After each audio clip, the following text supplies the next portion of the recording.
एक समय की बात है जब सच्चे पातशाह श्री गुरु गोविंद सिंह जी महाराज श्री केसगढ़ साहिब दीवान सजाए विराजमान थे। साथ ही भाई दया सिंह जी, भाई मनी सिंह जैसे बड़े बड़े विद्वान 52 कवि के साथ 4 साहिबजादे भी वहां पर मौजूद थे। गुरु महाराज जी ने वचन किए कि हमें महाकाल जी के स्वरूप के दर्शन करने हैं। उन बड़े बड़े विद्वानों में से 4 साहिबजादे खड़े हुए, क्योंकि ये इशारा खासकर 4 साहिबजादों के लिए ही था, क्योंकि चारों साहिबजादे अवतारी पुरुष थे। ये कोई छोटी मोटी हस्ती नहीं बल्कि उस अकाल पुरख परमात्मा जी के अवतार थे।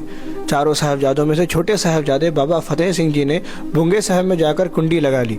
उसी बुंगे साहिब को आज हम लोग धुमालगढ़ साहिब के नाम से जानते हैं। जैसे ही बाबा फतेह सिंह जी बुंगे साहिब के अंदर गए, वैसे ही बाबा फतेह सिंह जी के गढ़वाई सिंह भाई जथे सिंह जी वो भी अंदर गए और अंदर जाकर कुंडी लगा ली। और बाबा फतेह सिंह जी ने श्री अकाल पुरख परमात्मा जी का ध्यान लगाकर बोलना शुरू किया कि महाराज आप ही महाकाल हो, पर पिताजी के ये वचन है कि हमें महाकाल जी के स्वरूप के दर्शन करने हैं, तो आप ही कृपा कीजिए।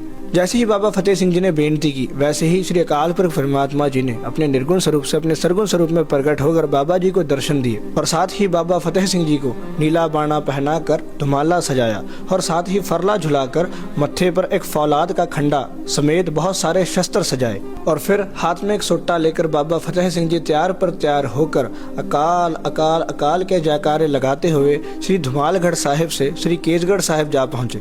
तो गुरु महाराज जी बाबा फतेह सिंह जी को देखकर खड़े हो गए और कहा जाता है कि गुरु महाराज जी ने उस वक्त ये वचन उच्चारे थे, सजे जो धुमाला छुटे खूब फररा, अजब सोहे चक्कर खंडे तोड़े वाला।